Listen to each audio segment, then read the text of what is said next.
Assalamualaikum bocah-bocah. Tepang malih kalian Ustadzah Evi ing piwulang basa Jawa.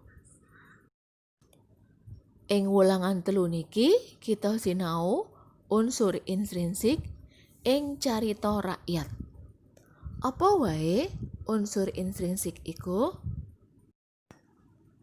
Unsur intrinsik iku titikane ana 5. Pertama, tema, kaping 2 alur, kaping 3 penokohan, kaping 4 setting utawa latar, lan nomor 5 amanat.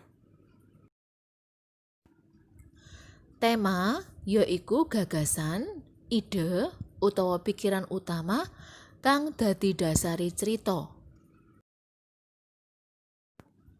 Penokohan yaiku watak, sifat utawa karakter para paraga cerita.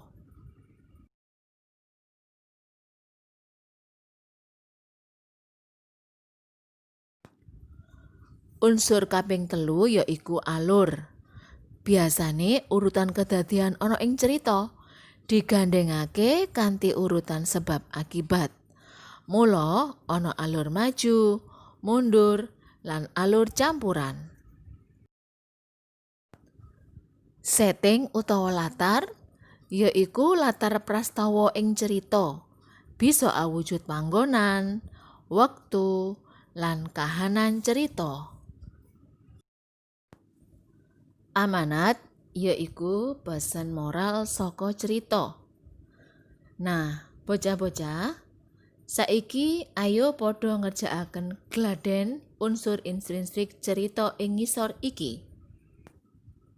Contone karya sastra cerita rakyat yaiku ana cerita Malin Kundang, Joko Kendil, Timun Mas, Legenda Danau Toba, cerita Candi Prambanan, legenda Rawa Pening, lan liyan-liyane.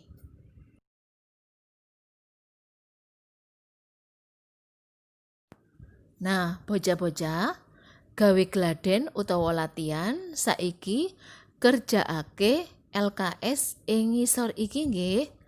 Yen sampun, monggo dikumpulake dhateng link sing Ustadzah gawe.